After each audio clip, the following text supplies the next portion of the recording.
Rwanda and China seem to be worlds apart. One is a small East African nation of just over 13 million people.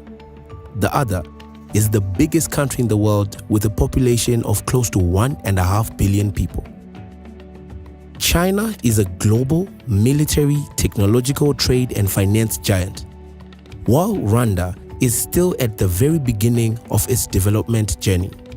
So, the question that must be posed is there anything that Rwanda can learn from China's development trajectory? Surprisingly, yes. While China is today a power, the steps that China had to get to this position can and should be used for reference by other developing nations, including Rwanda. In 2022, the gross domestic product (GDP) of China amounted to around 18.1 trillion US, where the agricultural sector contributed around 7.3%. As of 2021, around 22.9% of the workforce in the country was employed in the agricultural sector. Meanwhile, agriculture accounts for around 31% of Rwanda's GDP and remains the main source of income for majority Rwandans, occupying 70% of the labor. To feed its people and become food secure, China made certain policy decisions that can be studied by Rwanda. Of course, China and Rwanda have developed their agriculture under different historical conditions. However, China's agriculture-led growth and poverty reduction and smallholder-based agriculture development policy can provide a useful model for African countries such as Rwanda to develop their own agriculture development strategies to reduce poverty. One of its biggest policy decisions was the empowering of smallholder farmers.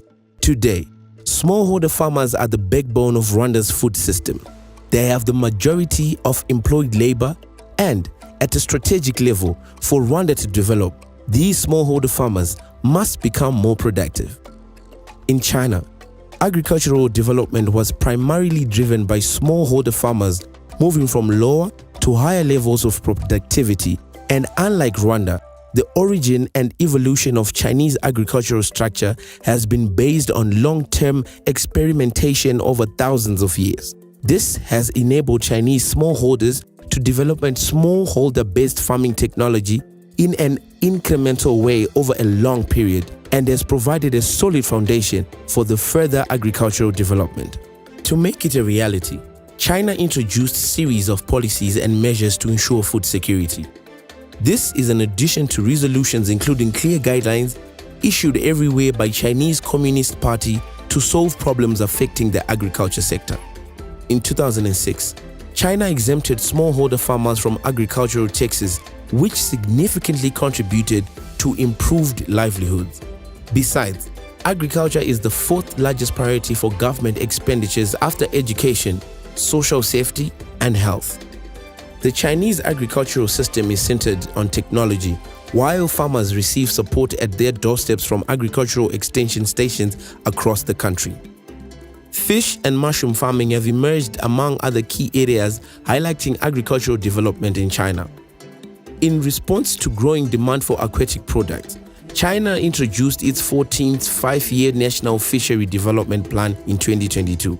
Under this plan, the country's 2025 target for aquatic production is 69 million tons from 65.47 million in 2020. In Rwanda, figures show that fish production slightly increased from 41,664 tons in 2021 to 43,560 tons in 2022. As for mushroom farming, China adopted Junko mushroom technology, promising to help smallholder farmers boost household income. In this regard, China-Rwanda Agriculture Technology Demonstration Center was established to help families generate income from mushroom salaries. The question is, how are smallholder livelihoods in China maintained under small-scale conditions? Firstly, productivity is achieved through an intensive family farming system. In most parts of China, multiple cropping is widely practiced and mixed crop livestock systems are common. Likewise, Rwandan farmers, due to the relatively small sizes of their land holdings, have no choice but to practice the same multi-cropping and mixed farming systems. And while Rwandans have attempted this system, there is a lot more that can be done. Although some agricultural work has been taken over by machines, smallholder agriculture in China is very labor-intensive. In addition, Chinese smallholders widely use improved seed varieties and fertilizers. This is something the creators of Rwanda's agriculture policy are copying. Today, the government of Rwanda provides improved potatoes, beans, and maize seeds, as well as subsidizing the cost of fertilizer.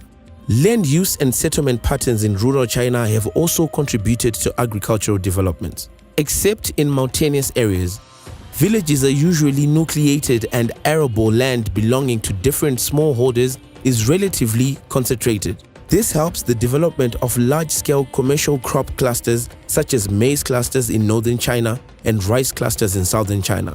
This also favors the economic use of joint services such as irrigation, extension, harvesting, and marketing services provided by the state.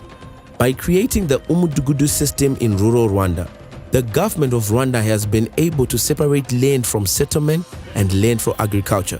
This has allowed for land consolidation and increased productivity. Irrigation schemes, agricultural schemes, and other government services have followed. In China, with an increasing labor movement out of agriculture, mechanization has gradually taken over heavy farm work such as plowing, planting, and harvesting. Mechanization is not normally done through individual family farms, but it's provided by private services. The lack of mechanization in Rwanda is largely due to the high cost of equipment and the lack of skills to operate this equipment. Rwandan private sector players can also use the China model to support the country's agricultural development. They should purchase this equipment and then rent it to rural farmers.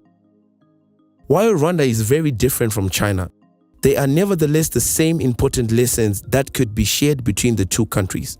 Much of this centers on the politics of policy and the importance of consistent long-term learning approach rooted in local context, avoiding sudden change and inappropriate external interventions.